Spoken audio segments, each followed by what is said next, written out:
자, 여러분, 이어서 보겠습니다. 아이고, 예전에는 겨울에는 그냥 조용하고 그러더니 지금은 쉬는 시간에 그냥 시끌시끌하고 화기애애하고 좋습니다, 여러분들. 81페이지 09번 테마 양도 또는 취득의 시기 작년에 나왔단 말이죠. 그래서 올해는 또 독립화 문제가 나올 가능성이 높지 않습니다. 그렇지만 뭐 종합 문제도 나올 수 있고요. 양도세는 종합 문제가 나오기 때문에 또 잘 보셔야 되겠습니다. 매매 등 일반적 거래는 지난 1, 2월, 3, 4월에 계속 설명을 드렸었어요. 원칙적으로 언제를 양도매 취득 시기로 하냐? 대금 청산일이에요. 실제로 잔금의 전부를 주고받은 날이에요. 대금 청산일은 계약서상 잔금지급일과는 관계없다고 그랬죠? 시험에서 매매 등 일반적 거래는 원칙 계약상 잔금지급일로 한다. 그럼 X예요. 자, 실제 대금이 청산된 날이고요. 이 경우 이 대금 청산일의 대금에는 화살표 보세요. 대금에는 해당 자산의 양도에 대한 양도소득세 및 양도세 부가세액을 양수사가 부담하기로 확정한 경우에 해당 양도소득세나 부가세는 세액은 이 대금 청산일의 대금에서 어떻게 한다? 제외한다 그랬습니다. 양도소득세는요, 자, 보유기간이 확정이 돼야지만 그 보유기간에 따라서 장특공제나 세율이나 이런 것들을 계산할 수 있어요. 보유기간에 따라. 그런데 양도소득세는 그래서 나중에 그런 게 양도매 취득 시기가 확정이 돼서 보유기간이 확정이 돼야지만 세금이 계산되는 건데 이 대금 청산일에 양수인이 부담하기로 하냐. 원래 양도자가 내야 되는데 양수인이 부담하기로 양도소득세까지 청산됐을 때를 취득시하면 취득시 판정이 안 되는 거예요. 말하자면. 그렇기 때문에 이 대금 청산일의 대금에 양수인이 부담하기로 한 양도소득세나 부가세까지 청산됐을 때를 말하는 것은 아니라는 얘기입니다. 이해되십니까, 여러분? 그래서 대금 청산일의 대금에 양수인이 부담하기로 한 양도세나 부가세는 제외한 금액이 청산됐을 때를 말합니다. 예외적으로 등기 접수일이 되는 경우를 보면 대금 청산일이 불분명하다. 자, 그러면 등기부 등록부 명부 등기에 기재된 등기 등록 접수일 명의개소일을 취득시효합니다. 주식은 명의개소일이죠. 주주 명부에 등재되는 또 명의가 개소되는 날. 근데 하여튼 우린 부동산 세법이니까 등기 접수일. 대금 청산 전에 등기했다는 문제요? 등기 접수일. 이거라고 그랬습니다. 그래서 우리가 1, 2월 과정에서는 이런 것도 했어요. 3, 4월 달에 안 했는데 1, 2월 달에 이런 걸 했었어요. 갑이라는 사람과 이라는 사람이 부동산 거래하는데 계약일이 매매하는데요. 계약일이 예를 들어서 계약일이 2019년 만약에 3월 2일이고요. 그 다음에 계약서상으로 잔금 지급하기로 한 날이 2019년 만약에 4월 만약에 10일이고요. 그 다음에 실제로 잔금이 지급된 날, 대금 청산된 날이 잔금의 전부를 주고받은 날이 2019년 4월 만약에 20일이고요. 을명의로 등기가 이루어진 등기 접수일이 만약에 2019년 5월 25일이다. 자, 그러면 을 입장에서 봤을 때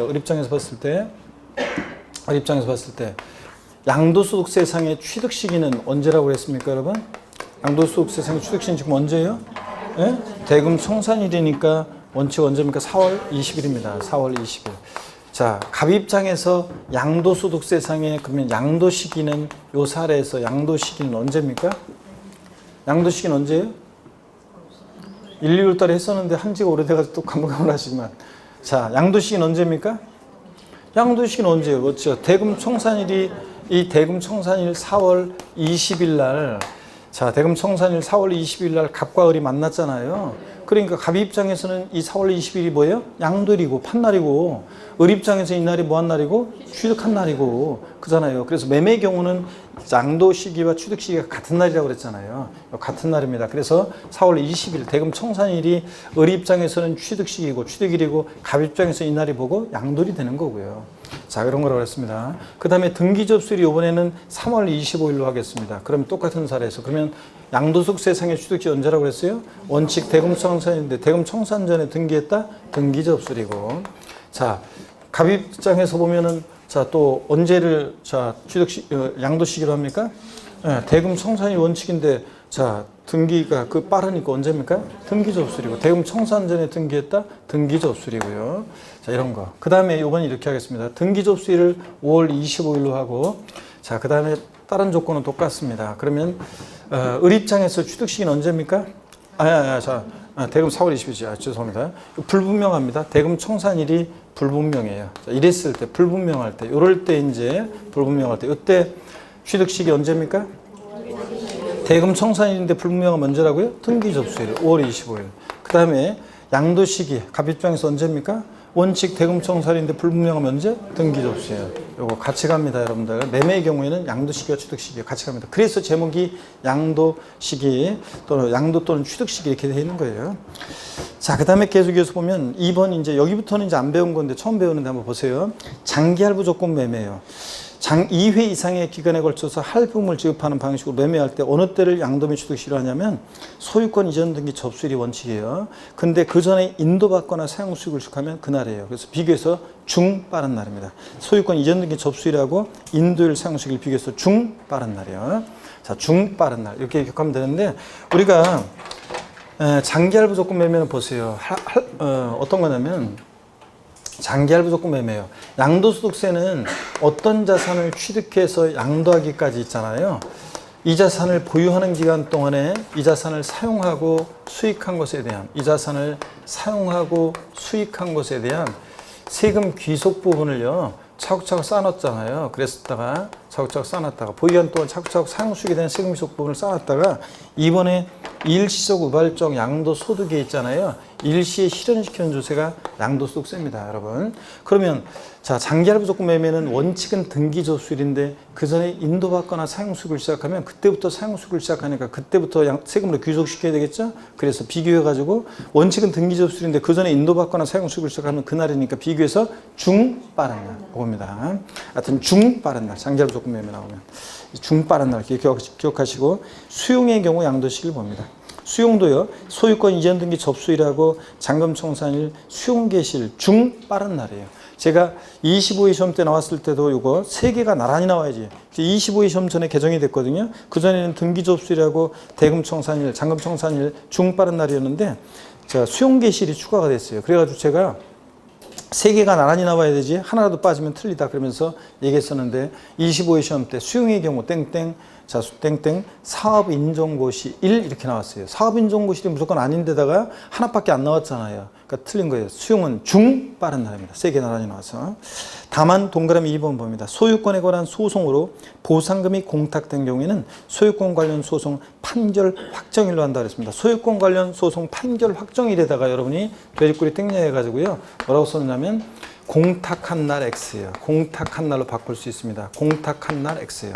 무슨 얘기냐면 자, 토지 수용을 당해서 수용권자가 보상금을 주려고 그랬더니 있잖아요. 지금 공부상 소유자로 등재되어 있는 사람하고 어떤 사람하고 서로 소유권을 놓고 소송 중이에요. 그러면 과소권자 입장에서는 누가 승소할지 알 수 없잖아요. 그러니까 보상금을 공탁했을 때 공탁한 날이 아니라 소유권 관련 소송 판결이 확정된 날이에요. 판결 확정되면 이제 누구 건지 결판이 났잖아요. 그때를 자, 양도시기로 합니다. 그래서 소유권 관련 소송 판결 확정일이다. 공탁한 날 X예요. 자, 요것도 몇 년 전에 추가된 거라 요것도 알아두시고요.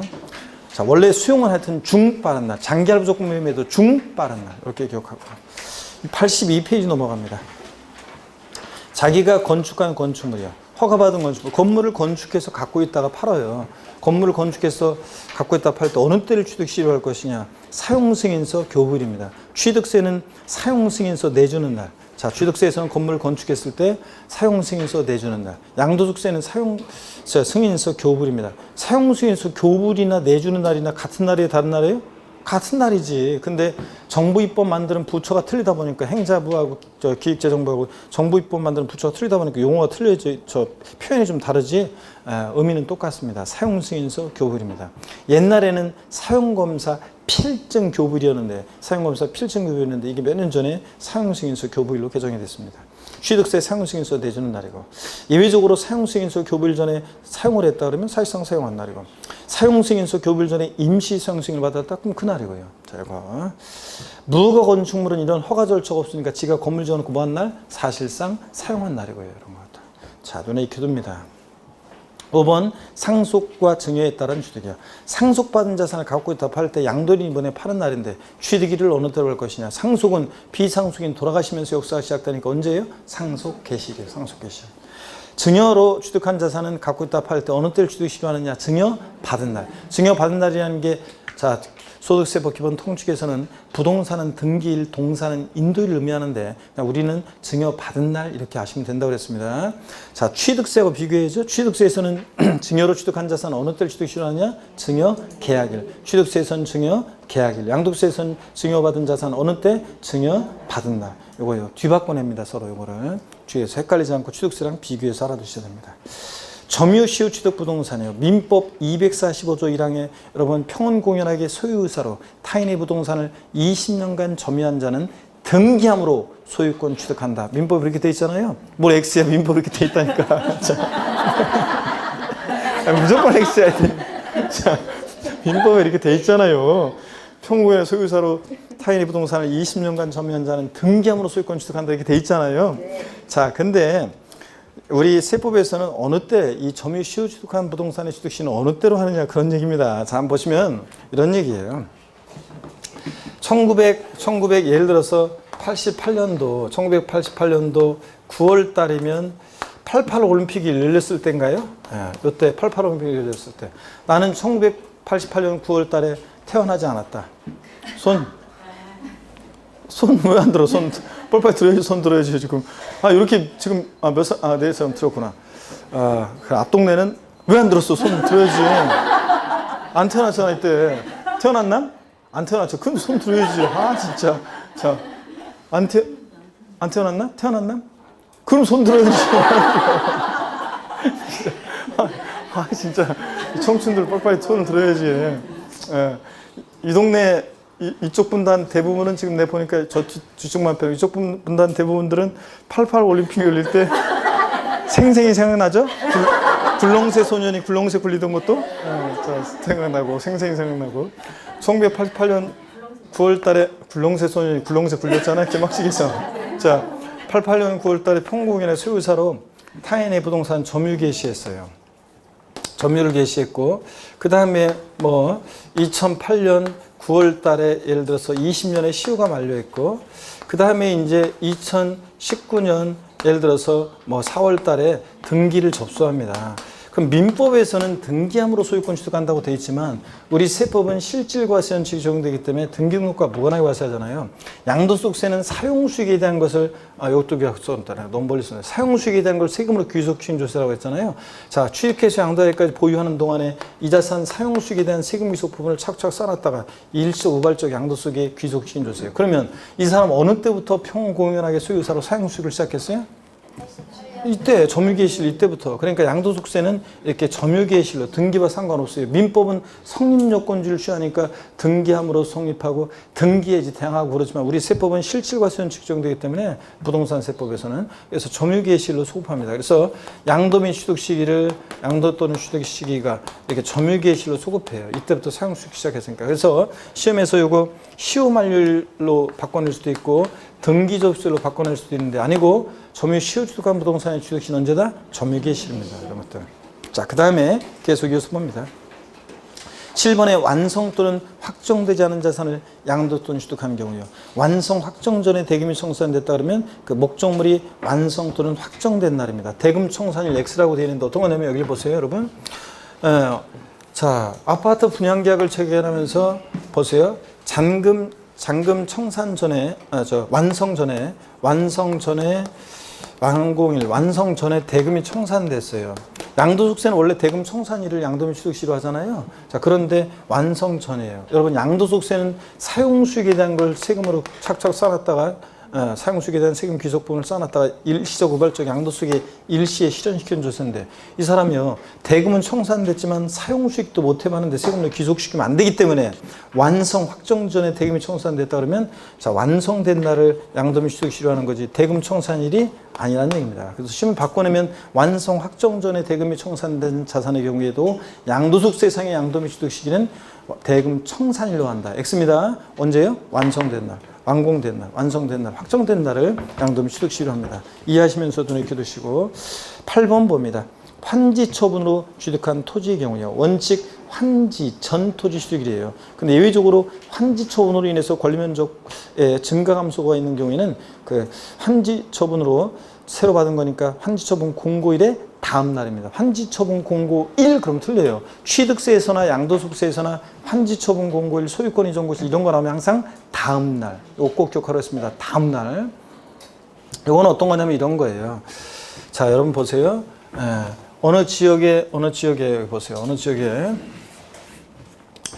도시개발 사업 벌어지는 지역에 갑이라는 사람이 A 토지 소유자예요. 사업이 시작되면 사업 시행자로 갔다가 사업이 종료하게 되면 사업주군의 다른 토지로 환지를 받습니다. A-라는 토지로.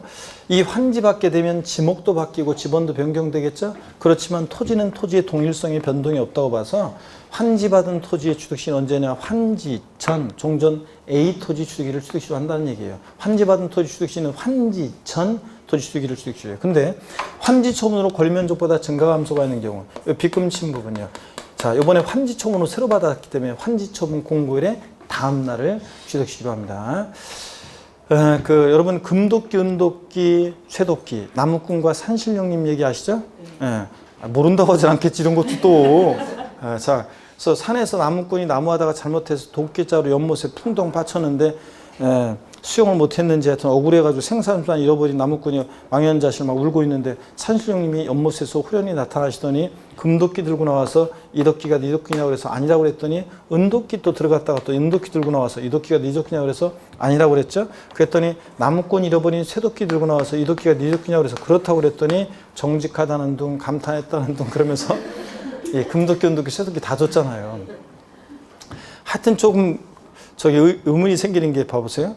아니 색깔이 좀 비슷해야지 뭐 내 건가? 이러면서 색깔 자체가 틀린데 어떻게 아무리 얘가 저기 바보도 아니고 자기 도끼라고 그래요. 당연히 아니라고 하지. 당연히 색깔 자체가 틀린데. 그래서 하여튼 정직하다는 둥 그러면서 다 줬습니다. 부자가 된 나무꾼 갑이요. 이제 나무꾼이 안 하려고 이 쇠도끼를 다느든 나무꾼한테 양도할 때 이 쇠도끼의 보유기한 판정할 때 양도인이 이번에 파는 날인데 취득일을 어느 때로 할 것이냐. 이번에 산신령님한테 물에 풍덩 빠쳤다가 돌려받았을 때를 취득시려야 돼요? 아니면 옛날에 대장간에서 구입했을 때를 취득시려야 돼요? 그렇지. 옛날에 대장간 구입했을 때를 취득시려야지. 이번에 산신령님한테 물에 풍덩 빠졌다가 돌려받을 때 좀 찌그러지고 이끼 묻었다 할지라도 도끼의 동일성에 변동이 있어요 없어요? 없잖아요. A에서 A 다시 환지받은 토지요. 지목이나 지번이 변경됐다 할지라도 토지는 동일성에 변동이 없다고 봐서 환지받은 토지는 환지 전 토지 취득일을 취득시하는 거예요. 그렇죠 여러분들? 그 다음에 금도끼 은도끼도 갖고 있다 팔아요. 그러면 금도끼 은도끼 양도인이 이번에 파는 날인데 취득일을 어느 때로 할 것이냐. 어느 때 취득한 거예요? 산신령한테 그 사건 때. 자, 환지처분으로 권리면적보다 증가감소된 토지. 어느 때 받은 거냐? 환지처분으로. 그러니까 환지처분 공고일의 다음 날. 아시겠습니까, 여러분? 시험에서 이걸 뒤바꿔서 또 내요. 환지처분으로 취득한 토지의 취득 시기는 환지처분 공고일의 다음 날이다. 이러면 틀려요. 환지처분으로 취득한 토지의 취득 시기는 환지처분 공고일의 다음 날. 아니에요. 환지처분 공고일의 다음 날은 증가감소된 토지, 금도끼 은도끼고 환지처분으로 취득한 토지는 언제냐? 환지 전 토지 취득일입니다. 아시겠습니까, 여러분? 이거 서로 뒤바꾸는 걸 주의하고. 9번에 기타 양도 또는 취득 시기 봅니다. 동그라미 1번에 부동산의 소유권이 타인에게 이전됐다가 법원의 무효 판결에 의해서 소유권이 환원되는 경우. 잘못 온 거. 아까 얘기했죠? 돌려주는 거예요. 그러니까 무효 판결로 소유권 환원되는 경우에 자산에 대한 취득 시기. 자, 근데 당초 취득일이 된다. 법원의 확정 판결일 X 이렇게 되어 있습니다. 이게 어떤 건지 한번 설명드려볼까요, 여러분들? 또 보세요, 여러분들. 잘 보세요. 이건 또 어떤 거냐면 이런 거예요. 자, 갑이라는 사람과 이쪽에 설명드려야겠다. 자, 여기 보세요. 갑이라는 사람과 을이라는 사람이 부동산을 거래했어요. 그래서 을로 소유권이 전 됐었는데 애초에 얘네들 사이에 계약의 무효 취소의 원인이 있어서 소유권이 무효 판결로 소유권이 환원됩니다. 돌려주라고 그래서 을 입장에 돌려줘요. 그럴 때 지금 을에서 아까 배운 게 갑으로의 이 소유권 환원, 무효 판결로 인한 소유권 환원이요. 양도에 해당하잖아요. 아까 해당하지 않는다고 했잖아요. 잘못 온 거 돌려주는 거니까 직접적인 대가 받고 이전이 아니잖아요. 소유권 환원 양도에 해당하잖아요. 근데 여기서는 주인공이 지금 을이 아니라 갑이에요.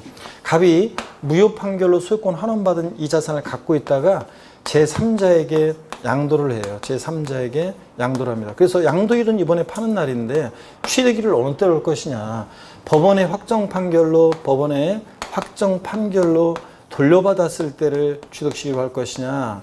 아니면 갑이요, 애초에 정이라는 사람으로부터 당초의 정으로부터 이것을 당초 취득했을 때를 취득시효를 할 것이냐 이런 얘기입니다. 자, 그랬을 때 어느 때를 취득시효 할 것이냐. 이거 어느 때를 취득시효하냐면요, 법원의 확정 판결일이 아니고요, 이 자산 애초에 당초 취득했을 때를 취득시효합니다.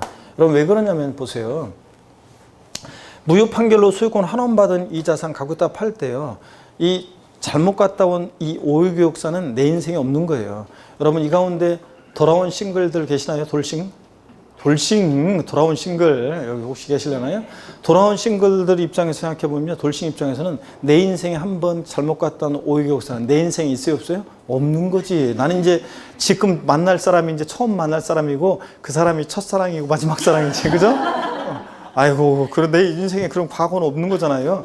무효 판결로 소유권 환원받은 자산 갖고 있다 팔 때 한 번 잘못 갔다 오유교육사는 내 인생에 있다 없다 없는 거예요. 당초 그 자산 취득했을 때입니다.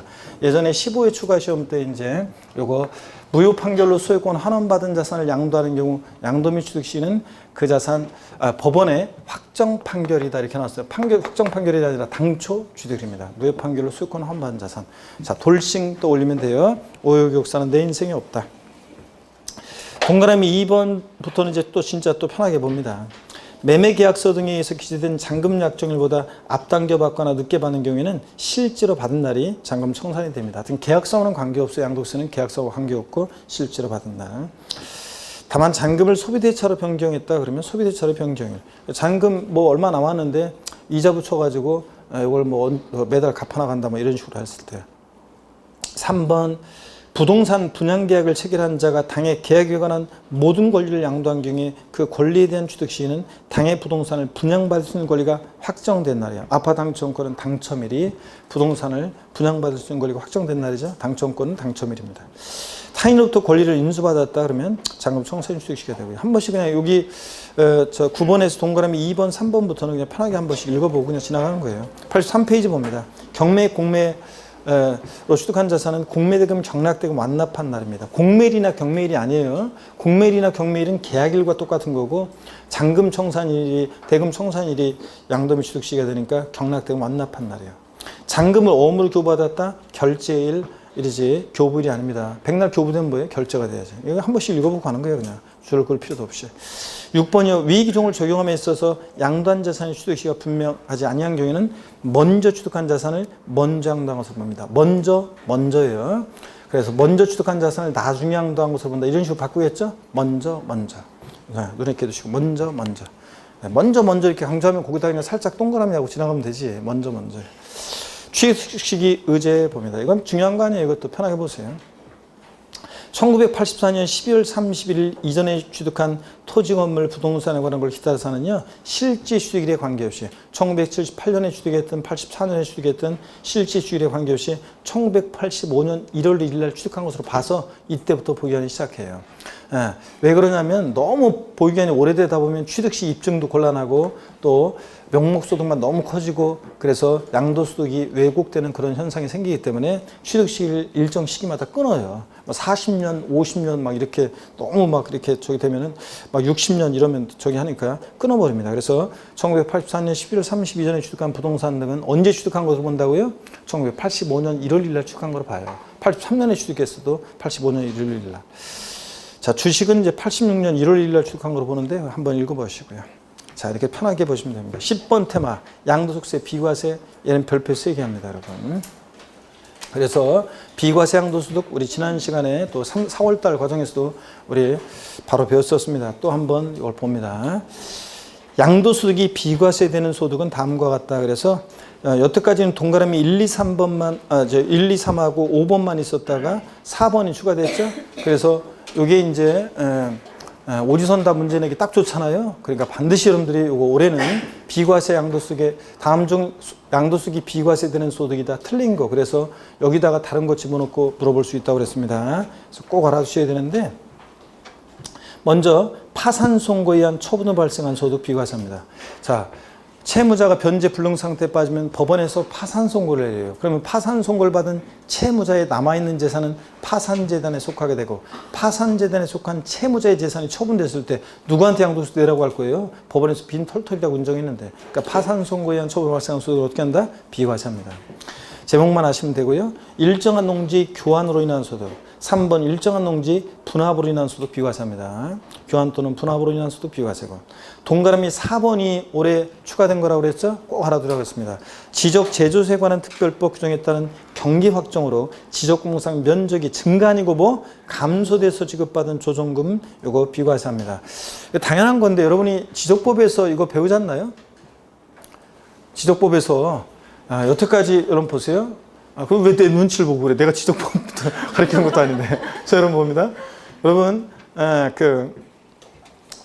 우리가 지적이 종이로 돼 있잖아요. 그리고 또 일제시대 때 측량한 게 거의 그대로 막 되어 있는 경우가 많기 때문에 이게 좀 부정확하고 또 종이로 돼 있으니까 언제 유실될지도 모르고 그러다 보니까 이제 이걸 디지털화 하는 작업을 하면서, 그래서 2017년도에 지적 제조세에 관한 특별법 규정이 이게 이제 제정이 돼 가지고 보니까 그 디지털화 하는 작업을 하고 있는 것 같더라고요. 그래서 다시 디지털화 하면서 측량을 다시 해요. 측량을 다시 하다 보니까 지적 제조세에 관한 특별법에서 경계 확정으로 지적공상 면적이 줄어들기도 하고 늘어들기도 하고 그럴 거 아니에요. 그랬을 때 이 지적소관청 지자체에서 이것을 조정금을 이게 이제 지급하기도 하고, 줄어든 사람한테는 이제 주기도 하고, 또 그다음에 또 뭐 늘어난 사람한테는 받기도 하고, 조정금을 징수하기도 하고 이렇게 하잖아요. 그럴 때 그 얘기입니다. 그럴 때 하여튼 요걸 주의하셔야 돼요. 경기 확정으로 지적공상 면적이 증가 아니고 뭐 감소돼서 지급받은 조정금이 뭐라고요?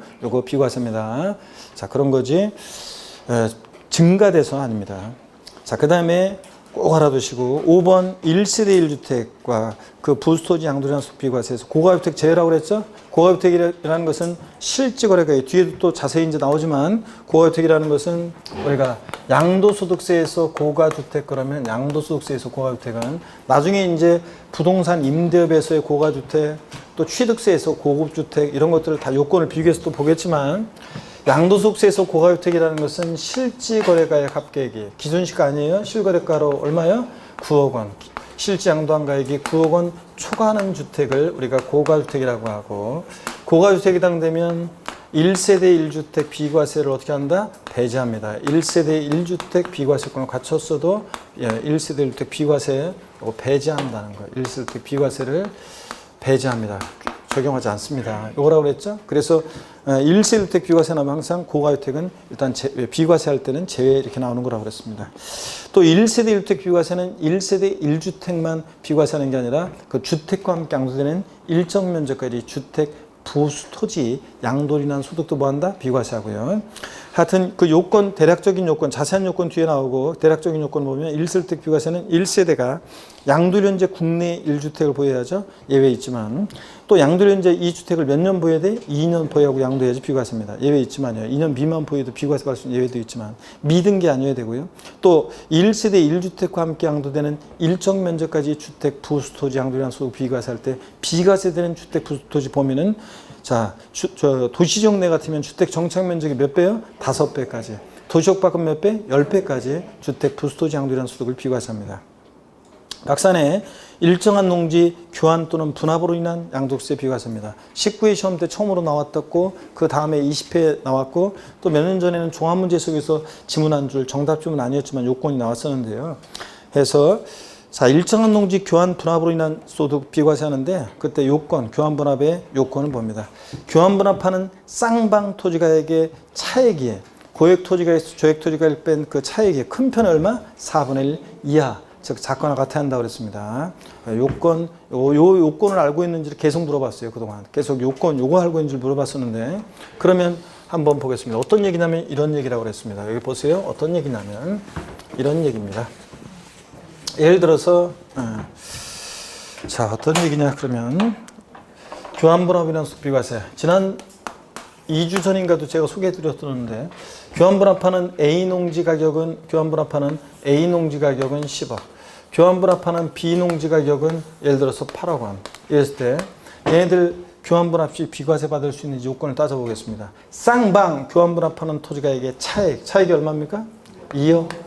고액 토지가액에서 저액 토지가액을 뺀 차액 2억이, 차액이 큰 편 토지가격이 얼마요? 4분의 1 이하. 이하한다는 말은 작거나 같아야 한다는 얘기입니다. 그죠? 차액이 이거보다 작거나 같아야 한다는 얘기죠. 이하야 된다니까. 10억의 4분의 1이면 2억 5천이죠. 자, 그러니까 차액이 이거보다 지금 작죠? 그러니까 A농지와 B농지는 교환분합 시 비과세 받을 수 있다고 그랬습니다. 또 보세요. 교환분합하는 A농지 가격은 10억, 교환분합하는 B농지 가격은 5억입니다. 자, 그러면 쌍방 교환분합하는 토지 가격의 차액 얼마입니까? 5억 차액이. 큰 편 토지 가격이 얼마요? 4분의 1 이하여야 돼요. 작거나 같아야 돼요. 10억에 4분이니까 2억 5천인데 이 차액이 더 크잖아요 지금. 자, 이게 더 크니까 A농지와 B농지는 교환분합 시 비과세 받을 수 없다. 그래서 알겠네. 여기서 얻을 수 있는 힌트는 교환분합하는 토지 가격의 차이가 너무 나면 악용의 소지가 있으니까 너무 차이가 나면 안 된다는 얘기입니다. 하여튼 요건 외우셔야 됩니다. 교환분합하는 쌍방 토지 가격의 차익이 가액의 큰 편의 얼마? 4분의 1 이하여야 한다는 거. 여러분 요건 외우시고 2번 교환분합의 사유를 봅니다. 동그라미 1, 2, 3번은요. 국가나 지자체가 개입이 돼 있거나 법령 규정에 의한 건데 한번 읽어볼게요. 제가 줄 긋지 말고요. 국가지자체의 시행사업으로 인해서 교환분합하는 농지, 국가지자체의 소유 토지와 교환분합하는 농지, 농어촌 정비법, 농지법 등 같은 관련 법령에 따라 교환분합하는 농지. 4번 경작상 필요에 있어 교환하는 농지. 동그라미 1, 2, 3번과 4번의 차이점이 있어요. 어떤 차이점이 있습니까 지금? 예? 자, 1, 2, 3번 국가나 지자체가 개입이 돼 있거나 법령 규정에 의한 경우는 교환뿐만 아니라 번합도 모두 분합도 비과세 사유인데, 근데 경작상 필요에 의한 경우는 뭐만 비과세 사유예요? 분합만 아니고 분합은 안 되고 교환만, 분합은 안 되고 교환만 비과세 사유예요. 예, 교환만. 경교는 되는데 경분이는 안 된다. 이렇게도 외우고 그랬는데 저도 헷갈려가지고. 자, 그래서 경교는 되는데 경분이는 안 된다. 그래서 경작상 필요한 경우는 교환만 비과세 사유죠. 분합은 비과세 사유가 아닙니다. 그리고 또요, 이 동그라미 1, 2, 3번 국가나 지자체가 개입이 되어 있거나 법령 규정에 의한 경우는 악용의 소지가 없어요. 국가 자체가 개입되어 있거나 법령 규정에 의한 거니까. 근데 경작상 필요에 의한 경우는 악용의 소지가 있기 때문에 단서 조건이 있다는 거. 그래서 신농지에서 몇 년이요? 3년 이상 거주 경작해야 한다는 거. 교환분합이라서도 비과세에서는 몇 년 나왔다. 무조건 몇 년이다? 3년입니다. 필기하지 말고 이거 보세요. 무조건 나왔다는 몇 년? 3년입니다. 3년. 그래서 넘어가서 보시면 84페이지 이어지는 얘기들 읽어보면, 자, 여러분들 읽어보시면 쭉 읽어보실 때 하여튼 3년 기억하면서 쭉 읽어봅니다. 거기 화살표의 맨 마지막에 농지 범위가 나오잖아요. 자, 양도소득세에서 비과세 감면 대상이 되는 농지란 논밭 과수원으로서, 이게 이제 이게 재작년까지는 자 논밭만 있다가 과수원이 이제 추가된 건데, 논밭 과수원으로서 지적공사상 지목에 관계없이 실제로 경작에 사용되는 토지를 말합니다. 자, 그럴 때 시험에서 양도소득세에서 비과세 감면 대상이 되는 농지란 반드시 지적공사상 지목이 전답과수원이어야 한다. O, X요? X입니다. 반드시 지적공사상 지목이 전답과수원인 것을 요하지는 않습니다. 실제로 지적공부에 관계없이 지목에 관계없이 실제로 경제에 사용되는 토지를 말하고요. 이 경우, 그래서 요거는 이제 좀 체크해서 알아두시고, 이 경우 농지 경유에 직접 필요한 농막 퇴입수 양수산수 이런 것도 포함하고요. 그래서 농지 지목은 논밭 과수원입니다. 세 개 지목. 취득세에서 농지 지목은 논밭 과수원 목장용지까지. 재산세나 양도소득세에서 자, 농지는 범위가 논밭 과수원입니다. 목장용지는 아니고요. 이런 차이점도 있습니다. 1세대 1주택 비과세 1세대 1주택이란 봅니다. 고자 및 그 배우자요. 가로 안에 법률상 이혼했으나 생계를 같이 하는 등 사실상 이혼한 것으로 보기 어려운 관계인 자를 포함해서, 그러니까 가짜로 법률상만 이혼하고 실제적으로 한 집에 같이 살고 밥만 되면 합치고 이런 거 가짜로 이혼하는 걸 막기 위해서. 하여튼 그래서 제가 가짜로 이혼하지 말라고 그랬죠, 여러분들? 아니, 그 세금 때문에 법률상 이혼하고 그런 사람들이 있는데 그러지 말라고 그랬어요. 그래서 법률상 이혼했다가 진짜로 이혼하는 경우가 많다고 그랬잖아요. 그 자유로워지니까. 그래서 그 세금 때문에 그러지 말라고 그랬습니다. 다만 이 인간하고 내가 그냥 요번 판에 이렇게 됐든 저렇게 됐든 나는 상관없다. 그럴 때만 법률상 이혼하고 그랬어요, 여러분들. 자, 그 다음에 하여튼 고자 및 그 배우자가 그들과 동일한 주 속옷에서 생계를 같이 하는 가족과 함께 구성하는 1세대가 양도일 현재, 항상 양도세는 양도일 현재를 기준으로 판단해요. 국내 1주택을 보유하고요. 그러니까 과거에 집이 몇 채 있었는지 상관없고 양도일 현재만 1주택이면 되고, 또 우리나라 국내에만 1주택이면 되는 거지 해외에 있는 주택은 주택 수계산에 포함하지 않습니다. 뒤에 또 나와요. 경우로서 해당 주택의 보기한이 몇 년이요? 2년이요. 근데 비거주자 해당 주택을 3년 이상 계속해서 보유하고 그 주택에서 거주한 상태로 거주로 전환됐을 때 몇 년 보유해야 돼? 3년 이상 보유해야 합니다. 그래야지 비과세입니다. 자, 원래 1세대라는 것은 배우자와 함께 구성하는데 배우자 없는 경우에도 단독 세대 구성할 수 있는 경우가 있죠. 그래서 배우자 없는 경우에도 1세대로 보는 경우. 당연히 거주 연령이 몇 세요? 30세 이상 노처녀 노총각들 얘기해 드렸어요. 단독세 구성할 수 있고. 배우자가 사망하거나 이혼하는 경우 어쩔 수 없잖아요. 죽고 없어서 이혼해서 이런 경우 단독세 구성할 수 있고. 3번 소득세법상 소득이 국민기초생활보장법정에 따른 기준 중위소득 40% 수준 이상으로서 엔드 소유하고 주택 토지를 관리 유지하면서 엔드 독립된 생계를 유지할 수 있는 경우에 소득이 있으면 나이가 30세가 안 됐어도 단독세 구성할 수 있다고 그랬죠? 경기도 평택의 28세 비혼 여성 수강생이 직장 생활해가지고 교수님 제가 조그만 아파트 하나 사놨는데요. 제가 부모님하고 같이 살고 있는데 그러면 제가 주소를 딴 데로 옮겨놓으면 1세대 분리 가능하다는 건가요? 그렇습니다. 나이가 30세 안 됐어도 일정한 소득세법상의 소득이 있으면. 예? 그래서 결혼한 미혼 남성 수강생들은 어떤 여자하고 결혼해야 한다? 이런 여자하고 결혼해야 한다고 그랬어요. 예? 이런 똑순이하고 결혼해야지 노후까지 편안해집니다. 사치하에다가 사치하고 허영심 가득한 여자하고 결혼하면 아주 힘들어집니다, 인생. 자, 그러니까 이런 똑순이하고 결혼하면은 월급 꼬박꼬박 갖다 주면 어느 날 하여튼 어느 동네로 나오라고 해서 나갔더니 내 손을 꼭 잡아주면서 고생했다고 하면서 예? 나 모르게 아파트 하나 사놔갖고 열쇠 줄 여자죠? 예, 자, 이런 여자 결혼하라고 했습니다. 자, 왜 내 눈을 흘기고 그래, 나를 보면서. 자, 본인들이 그런 여자가 되면 거지. 공인 중개사가 돼가지고, 남편보다 막 돈을 더 많이 벌거나, 막 남편만큼 벌어보세요. 처음에는 일한다고 광고 작업하고 뭐하고 무슨 뭐 한다고 회식한다고 술 한잔 먹고 들어가고 그러면 왜 늦게 돌아다니냐고 막 그 눈치 주고 막 뭐라고 하고 막 저 구박하고 막 뭐라고 합니다. 그러다가 나중에 돈 벌어오는 것이 막 액수가 막 짭짤하게 들어오잖아요. 돈 벌어갖고 오면은 그러면 어디서 술 먹는다고 하면은 그래 어디서 조심해서 잘 먹고 끝날 때쯤 돼가지고 연락해. 그래가지고 술 먹고 있는데 바깥에서 술집에서 시동 겨울에 시동 켜놓고서 따뜻하게 데우고 기다리고 있다가 차 타면은 고생했어 그러면서 데리고 오고 그럽니다. 아니 남자들이 진짜 여러분들 여러분들이 어느 정도 돈을 벌어보세요. 남자들 어깨가 얼마나 가벼워지나. 그러면 그 신랑이 얼마나 좋겠어요.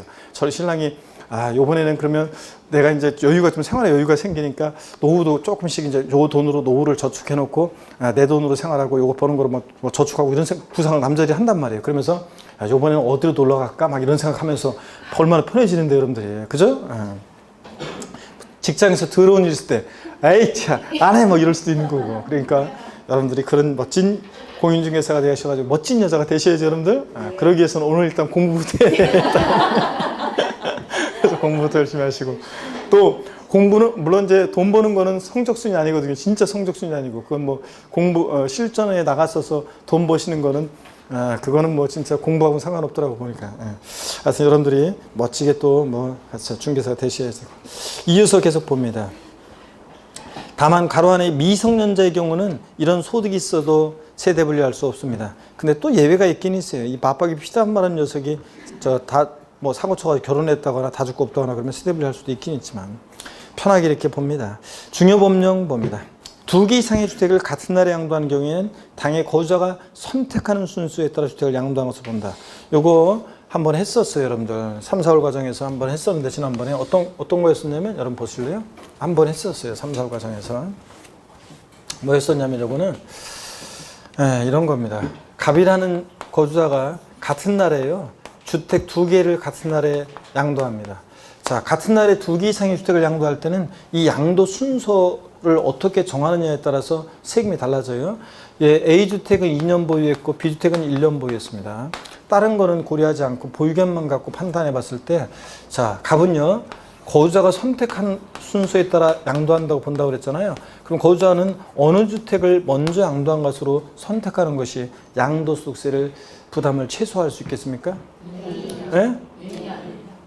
A주택이 B주택이에요. 네? 자, 여기서 이제 수업 안 들었냐 차이가 나는구나. 네? 지난번에 수업을 또 빠지고 안 들은 사람들은 지금 이제 B주택 나오고. 자, A주택입니까 여러분? 네. 확실하게? 네. 자, 한번 보겠습니다. A주택을 먼저 양도할게요. 1세대 2주택이니까 1세대 2주택이 어떻게 과세입니다. 2년 보였어도 1세대 2주택이니까 B주택을 그 A주택은 먼저 양도한 것으로 치니까 B주택은 이제 1세대 1주택 되는 거죠. 이거 먼저 양도한 것으로 치니까 나중에 양도한 주택은 이제 1세대 1주택 된 거잖아요. 근데 1년밖에 보유를 못했으니까 어떻게 합니까? 과세합니다. 그러면 요번에 이렇게 하겠습니다. B주택을 먼저 양도한 것으로 해볼게요. 이걸 먼저 양도한 것으로 하면 보세요.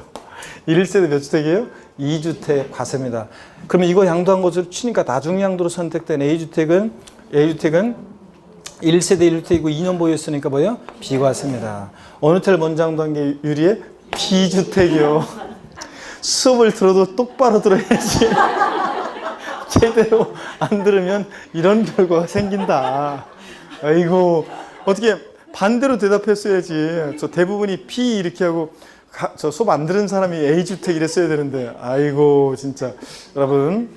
자, 그래서 이렇게 어느 주택을 먼저 양도한 것으로 선택하느냐에 따라서 양도 순서를 정하느냐에 따라서 세금이 달라지기 때문에 거주자가 선택하는 순서에 따라 양도한 것을 봅니다. 아시겠습니까 여러분? 두 개 이상의 주택을 양도할 때, 같은 날에 양도할 때 당연히 거주자가 선택하는 순서에 따라 양도한 것을 봅니다. 근데 시험에서는 뭐 국세청장이 정하는 순서에 따른다, 보유기간이 가장 긴 주택을 먼저 양도한 것을 본다, 이렇게 막 바꿔요. 2번 1주택의 보유 여부는요, 양도 시점을 기준으로 판단해요. 과거에 집이 몇 채 있었는지 상관없어요. 양도일 현재만 1주택이면 됩니다. 그 다음에 국외주택은 주택수계산에 포함 안 해요. 국내 양도일 현재 국내만 1주택이면 돼요. 우리나라 국내 주택 하나가 있고 뭐 필리핀에 주택 하나가 있고 그러면 1세대 몇 주택이에요? 1주택 양도로 봅니다. 해외에 있는 주택은 주택수계산에 포함하지 않는다. 자, 그 다음에 조정대상 지역 내 주택을 양도하는 경우 봅니다.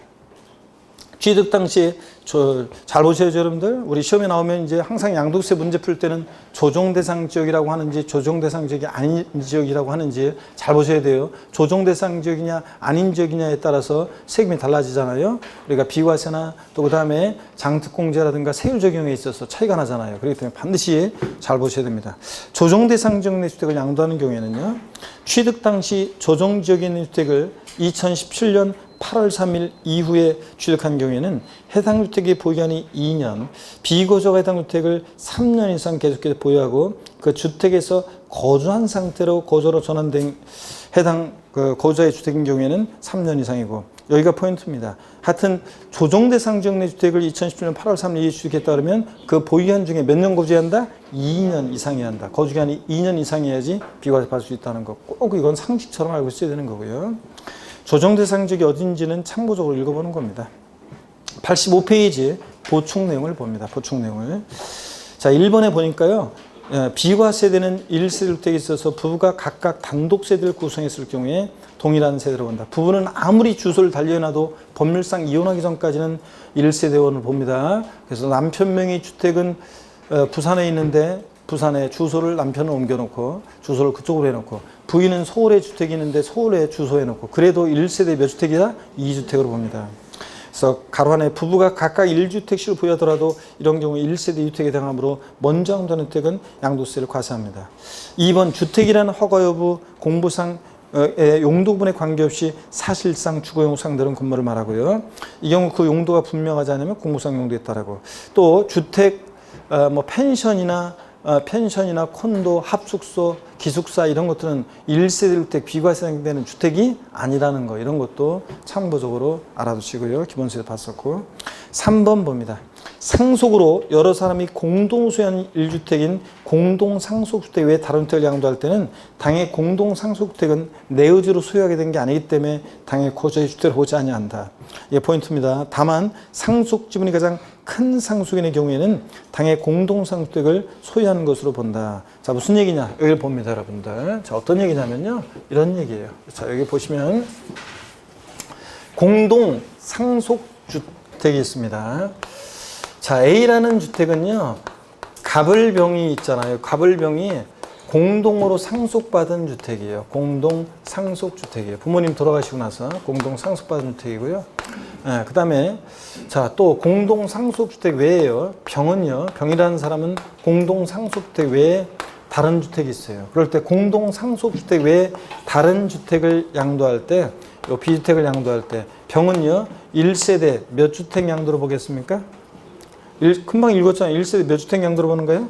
1주택 양도로 봅니다. 공동 상속주택은 내 의지로 소유하게 된 게 아니잖아요. 누구 주택이 될지도 모르고요. 그러니까 공동 상속주택은 원칙으로 주택수계산에 포함 안 해가지고 공동 상속주택 외에 다른 주택을 양도할 때는 1세대 몇 주택? 1주택 양도로 봅니다. 다만 얘가 상속 지분이 가장 큰 상속입니다. 그러면 그자의 주택으로 계산하고요. 그렇지 않고서는 원칙적으로는 공동 상속주택은 내 의지로 소유한 게 된 게 아니고 자 어떻게 될지도 모르기 때문에 주택수 계산에 포함하지 않는다는 거 알아두시고요. 그 다음에 계속 이어서 봅니다.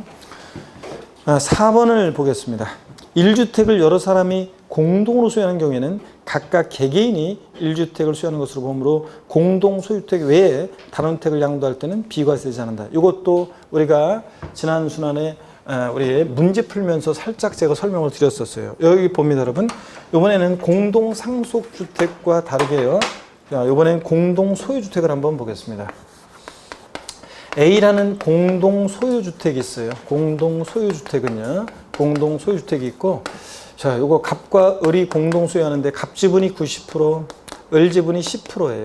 자, 그러면 공동 소유주택 외에 자, 보세요. B라는 주택을 을이 소유하고 있습니다. 공동 소유주택 외에 다른 이 B주택을 양도할 때 1세대 몇 주택 양도로 본다는 얘기예요?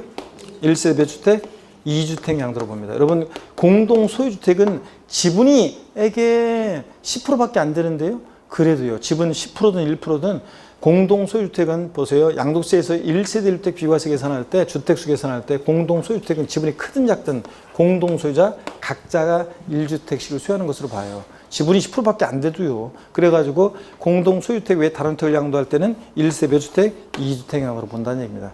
공동 상속주택은 내 의지로 소유한 게 아니잖아요. 그러니까 원칙적으로 주택수 계산에 포함하지 않지만 공동 소유주택은 내 의지로 소유하게 된 거잖아요. 그래서 지분이 크든 작든 공동 소유주택 외에 다른 주택을 양도할 때는 1세 주택 양도로 보지 않습니다. 아시겠습니까, 여러분? 네, 요 얘기고. 자, 그래서 3번과 4번을 비교하시면 되고요. 5번 보겠습니다. 1주택을 둘 이상의 주택으로 분할하여 양도해요. 1세대 1주택에 해당하는 주택을 지분으로 양도하는 경우 제외하고 한 경우 먼저 양도하는 부분의 주택은 1세대 1주택으로 보지 않는다. 자, 이건 어떤 거냐면 이런 겁니다. 여러분 여기를 보세요. 1세대 1주택이 있는데요. 이 1세대 1주택을요. 1세대 1주택을 분할해서 양도를 하는데 자, 전기톱으로 집을 반 나누는 것도 아니고 지분으로 나누는 것도 아니래요. 그러면 1세대주택을 분할한다는 것은 뭐냐면요. 자, 구분 등기하는 거예요. 구분 등기. 그래서 1세대주택을 구분 등기한다. 그래서 1세대주택을 분할하여 먼저 양도하는 부분은 1세대 몇 주택 양도가 된 거예요? 2주택이 된 거니까 먼저 양도하는 부분은 1세대주택을 분할하여 먼저 양도하는 부분을 어떻게 한다? 과세한다는 얘기입니다, 여러분. 아셨죠? 그래서 1세대주택을 분할하여 먼저 양도하는 경우는 먼저 양도하는 부분은 1세대 2주택 양도로 본다. 아셨죠, 여러분? 왜 이렇게 조용히 하고 갑자기 침묵 속에 빠져요? 별로 어려운 것도 아닌데 이거. 자, 공동 상속주택은 내 의지로 소유한 게 아니니까 원칙적으로 주택수 계산에 포함하지 않고 공동 소유주택은 지분이 크든 작든 내 의지로 소유한 거니까 주택수 계산에 포함해서 공동 소유주택 외에 다른 주택을 양도할 때는 1세대 1주택 양도로 보지 아니한다. 이거잖아요, 여러분들. 자, 그 다음에 이렇게 됐고요. 자, 그래서 오늘은 좀 자, 많이 하지 않고요. 오늘 첫날이라 일단 요만큼만 하고요. 중요한 1세대 2주택 특례 11번 테마 별표시 작년 시험에 나왔죠? 별표시 11번 테마 별표시 3개 하시고요. 작년에 나왔는데도요. 12번 테마 별표시 2개 하시고요. 일단 해놓고요. 그 다음에 절 봅니다, 여러분. 일단 여기까지 하고 절 보세요, 여러분들. 오늘 배운 거 조금 복습 간단하게 하고 마치도록 하겠습니다. 오후 특강 있습니다. 기초 특강 있고요. 절 봅니다. 우리 시험에서 오늘 양도소득세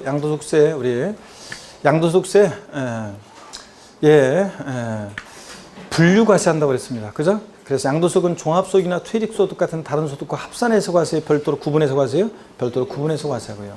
양도소득세 과세 대상, 자, 토지, 건물, 부동산에 관한 권리, 그 다음에 기타 자산, 주식 또는 출자 지분, 파생 상품입니다. 그럴 때 부동산에 관한 권리요, 사용 수익, 이용에 관한 권리로서 미등기 전세권 대상입니까? 네. 예, 미등기 지상권 대상입니까? 예, 지상권 전세권은 등기와 무관하게 대상이 되고, 그 다음에 부동산 임차권은 반드시 뭐만? 등기된 것만 대상이고, 지역권 대상입니까? 아닙니다. 점포 임차권 대상입니까? 아닙니다. 자, 이런 것들 아니라고 했습니다. 그 다음에 또요, 저작권, 출판권, 특허권, 어업권, 광업권 이런 것들은 부동산에 관한 권리가 아니죠? 그러니까 양도세 대상이 아니다. 일체부지상권은. 그 다음에 또 우리 부동산에 관한 권리요, 사용수익에 관한 권리뿐만 아니라 또 부동산을 취득할 수 있는 권리도 있는데, 이 권리를 갖고 있으면 나중에 부동산을 취득할 수 있게 되는 권리들이 있습니다. 건물이 완성되는 때 건물과 이에 딸린 토지를 취득할 수 있는 권리. 그래서 그 예도 알아야 되는데 어떤 거예요? 아파트 당첨권, 분양권, 조합원, 입주권. 얘네들 갖고 있으면 건물이 완성되는데 건물과 그에 딸린 토지를 취득할 수 있게 되잖아요. 대상이 되고, 그 다음에 토지 상환채권, 주택 상환채권, 상환이라는 말 들은 채권은 나중에 토지로 주택으로 바꿔주니까 대상이 된다. 근데 국민주택채권 같은 것은 아니라고 그랬습니다. 그 다음에 또요, 부동산 매매계약을 체결한 자가 계약금만 지급한 상태에서 양도하는 권리, 이런 것도 대상이 된다고 그랬습니다. 계약금 치르면 나중에 본계약, 계약 체결해서 나중에 그 부동산 취득할 수 있게 되니까 이런 것도 대상이 된다. 기타 자산, 기타 자산 글자 그대로 네 가지가 있는데, 특정 시설물 이용 및 회원권, 명칭 불문하고 이용권 회원권, 골프, 콘도, 헬스클럽 회원권 등 다 대상이 된다. 회원권적 성격이 들어있는 주식도 대상이 됩니다. 그 다음에 또요, 영업권은 반드시 뭐랑 함께 양도해야 돼? 사업용 고정자산, 사업용 고정자산과 함께 양도해야 되는데, 사업용 고정자산이 뭔지도 알아야 돼요. 토지와 함께 또는 건물과 함께 또는 부동산의 관한 권리와 함께 양도하는 영업권도 대상이 된다. 이런 것들. 근데 영업권만 단독 양도하면 뭐다? 기타 소득세 대상이다. 반드시 사업용 고정자산과 함께 양도해야 한다. 영업권은.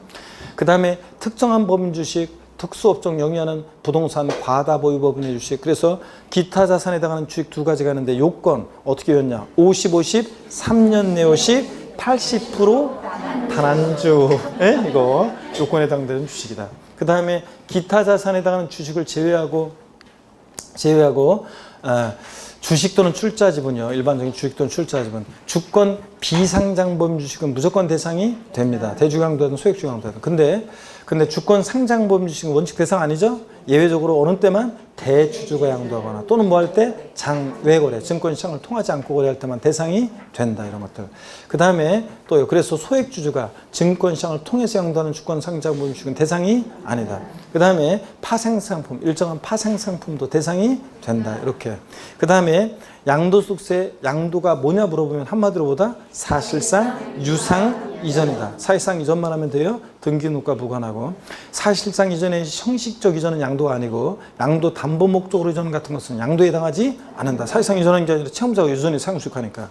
그 다음에 반드시 유상 이전, 대가받고 이전이지 무상 이전은 양도가 아니다. 그 다음에 양도로 보는 유형, 매매, 대표적인 매도 양도에 해당하는 유형이고, 교환, 거래, 양당세 모두에게 양도세 부과될 수 있고, 법인의 현물출자 양도에 해당합니다. 조합의 현물출자 같은 것도 양도에 해당하는데, 다만 자기 지분만큼의 자기 지분 부분에 대해서는 양도에 해당하지 않고, 자기 지분을 초과한 부분에 대해서 양도세가 과세될 수 있습니다. 그래서 양도에 해당하고, 그래서 조합에 대한 현물 출자도 양도에 해당할 수 있다. 근데 1인 회사, 자기 회사, 1인 회사에 자기가 현물 출자하는 것은 양도에 해당하지 않는다. 그 다음에 매매 교환, 법인 현물 출자, 그 다음에 대물 변제예요. 금전적 채무에 가름해서 부동산 같은 거 이전하거나, 또 손해배상 위자료 지급에 가름해서 이전하거나, 이혼의 위자료 지급에 가름해서 이전하거나 양도에 해당합니다. 채무면 대가를 받고 이전하니까. 다만 재산 분할로 인한 이전은 양도에 해당하지 않는다. 이런 것들. 그 다음에 또요, 여러분, 양도소득세 양도에 해당하지 않는 것에서요, 이런 것도 또 있습니다. 공유유물 지분의 양도를 보는 경우에서 공유물 지분의 변경 경우 단순분할은 양도에 해당하지 않는데, 지분이 변동하는 공유물 분할의 경우에 지분 감소로 변동될 때, 공유지분권 10% 대가받고 이전할 때, 이때는 양도에 해당한다. 이런 것들. 수용, 강제적으로 매매를 해줘도 수용도 양도에 해당하고, 그 다음에 공매 경매도, 공매대금 경락대금 받고 이전하니까 양도에 해당한다. 다만 공매 경매된 자산을 자기가 재취득하는 경우에 양도에 해당한다, 해당하지 않는다? 해당하지 않는다. 공매 경매된 자산을 자기가 재취득할 때, 여기서 자기라는 것은, 본인이라는 것은 물상보증인 본인이라고 했죠? 그 자기라고 그랬습니다. 자, 그 다음에 또요, 이런 것들 양도에 해당하고, 부담보증이에요. 5억짜리 토지 증여하는데 3억 원의 저당권이 설정돼 있을 때 알았어 내가 알아서 갚을게. 이 사례를 꼭 기억해야죠. 보담보 증여의 경우 수증자가 인수하는 채무 인수액 상당액의 3억 부분은 증여자한테 양도세 부과될 수 있고 그 다음에 자 채무 인수액 5억에서 갚아야 하는 돈 3억 뺀 나머지 채무 인수액 이외 자산은 증여세가 수증자한테 부과될 수 있다. 취득세는 5억 전체에 대해서 취득세가 부과돼요. 유상무상 불문하니까. 다만 적용되는 세율이 다른데 채무 인수액 상당액은 뭐로? 유상취득으로 보고 채무 인수액 이외 자산은 뭐로? 무상취득으로 보고. 근데 얘네들이 배우자 직계존미소관이 아닐 때 얘기지. 배우자 직계존미소관의 부담부 증여한 경우에는 배우자 직계존미소관의 부담부 증여하면 수증자에게 채무가 인수되지 않은 것으로 추정하니까 증여세가 부과되고 양도에 해당하지 않는다. 단 배우자 직계존미소관의 부담부 중에도 대가관계에 있다는 것이 채무사실, 인수사실 객관적으로 입증되는 경우에는 양도로 보는 경우도 있다. 이렇게요. 자, 양도에 해당하지 않는 경우요. 무상이전 양도에 해당하지 않죠. 또 환지처분으로 지목 지번 변경되거나 보류주로 충당되는 경우에 정책적 목적으로 양도에 해당하지 않는다고 그랬습니다. 단 보류지를 매각, 환지받은 토지를 매각할 때는 양도에 해당합니다. 자, 환지 권리가요, 권리 면적보다 환지받은 토지 권리 면적이 줄어들었어요. 100제곱미터 했다고 80제곱미터. 이렇게 가만지, 환지 권리가 줄어든 가만지의 경우는 청산금 수령하고 수령에 대해서 뭐가? 양도소득세가 부과될 수 있다. 그렇죠, 여러분들? 줄어든 것만큼. 그 다음에 양도소득세요, 여러분. 양도 담보 목적으로 저는 양도에 해당하지 않는데 단 양도 담보된 자산이 채무 불이행 등의 사유로 변제 충당 매각할 때는 양도에 해당한다. 언제 대가보고 넘어가니까 이런 것들. 그 다음에 또요, 여러분 양도소득세예요. 지적경계선 변경, 지적경계선 삐뚤삐뚤해 지적경계선 변경을 위한 토지 교환의 경우는 양도에 해당하지 않습니다. 단 분할된 토지 전체 면적이 분할 전 전체 토지 면적이 몇 프로? 20%를 초과하면 안 된다. 그때는 양도에 해당하고 초과하면. 이런 거 배웠잖아요. 그 다음에 또요. 양도에 해당하지 않는 거. 소유권 환원, 무효 판결로 인한 소유권 환원, 또 신탁 해지로 인한 이전 이런 것들은 신탁, 소유권 환원 들어있으면 양도에 해당하지 않는다고 그랬습니다. 여러분들. 다만 적법하게 성립한 계약이 당사자의 합의제로 이전할 때는 또 다른 양도에 해당합니다. 그 다음에 또 여러분요. 어떤 걸 배웠냐면 배우자 또는 직계존미소 간의 양도는 겉모습은 양도지만 에이 무슨 한입 무조건 부모자 간에 자 속내용을 들여다보니까 증여로 추정해서 증여세 부과합니다. 그죠? 배우자 직계존미소 간의 양도는 다만 얘네들도 대가관계 있다는 것이 입증이 되면 양도로 보는 경우도 있다. 이런 것들. 그 다음에 우리 양도소득세 양도 및 취득 시는 원칙 대금 청산일. 자, 계약서도 상관없어요. 실제 잔금의 전부를 주고받은 날인데 대금 청산일이 불분명하다 그러면 언제고? 등기 접수요. 대금 청산일 전에 등기했다. 등기일이 빠르면 언제고? 등기 접수이고. 그 다음에 장기할부 조건 매매는 중 빠른 날이에요. 소유권 이전 등기 접수일, 인도일 사용수일 비해서 중 빠른 날. 수용도 중 빠른 날. 수용도 대금 청산일, 등기 접수일, 수용 개시일 세 개 중 빠른 날. 근데 다만 보상금이 공탁됐어요. 그랬을 때는 공탁됐을 때는 공탁한 날이에요. 소유권 관련 소송 판결 확정일이에요. 판결 확정일이고 이런 것들. 자, 그 다음에 환지처분으로 취득한 토지의 취득 시기는 환지처분 공고일의 다음 날입니다. 그렇죠, 여러분들? 환지처분으로 취득한 토지는 쇠도끼니까 환지 전 토지 취득일이고 환처분 공고일의 다음 날에 되려면 증가감수된 토지가 환처분 공고일의 다음 날이고 그 다음에 자, 무효 판결로 소유권 환원받은 자산을 갖고 있다 팔 때, 자, 법원의 확정 판결일이에요? 당초 취득일이에요? 당초 취득일. 돌싱들한테 내 인생에 한 번 잘못 갔던 오유구사는 있다, 없다? 없다. 자, 그런 거 등등 우리가 배웠습니다. 취득 시기. 그 다음에 취득 시기가, 양도 및 취득 시기가 불분명하다. 먼저 취득한 자산을 먼저 양도한 것으로 봅니다. 먼저입니다. 이런 것들. 점유시효 취득한 민법 245조에 규정했다가 점유시효 취득한 부동산의 취득 시일은 점유개시일, 시효 만료일, 등기 접수일 중에 언제입니까? 점유개시일이다. 점유개시일. 등기 접수일이 아니다. 이런 것들. 자, 그 다음에 이런 것들 배웠고요. 그 다음에 우리 비과세되는 양도소득이요. 비과세되는 양도소득. 파산 선고에 의한 처분으로 발생한 소득 비과세입니다. 일정한 농지 교환 또는 분합으로 인한 소득 비과세입니다. 또 1세대 1주택 및 부수토지 양도에 대한 소득 비과세입니다. 하나 추가된 거 지적재소에 관한 특별법 규정에 따라 경계 확정으로 지적공상 면적이 증가돼서 징수한 조정금이 비과세예요. 지적공상 면적이 감소돼서 받은 조정금이 비과세예요. 감소돼서 받은 조정금이보다 비과세라는 거예요. 이런 거 꼭 기억하고요. 그 외에 뭐 자, 그 외에 뭐 교환분합이나 소비과세, 쌍방 교환분합하는 토지가액의 차액이 가액이 적은 편이에요, 큰 편이에요? 큰 편에 3분의 1이 4분의 1이에요. 4분의 1 이하일 때, 작거나 같을 때 그 비과세하고 이런 것들. 교환분합이나 소비과세에서는 하여튼 법령 규정에 의한거나 국가나 자체 개입이 돼 있으면 교환뿐만 아니라 분합도 비과세 사유인데 경작상 필요한 경우는 뭐만? 교환만 비과세 사유다. 분합은 아니고. 자, 경작상 필요한 경우는 악용의 소지가 있기 때문에 신농지에서 몇 년 이상? 3년 이상 거주 경작해야 한다. 교환분합이나 소비과세에서는 몇 년 나왔다? 무조건 몇 년이다? 3년이다. 이런 것들이요.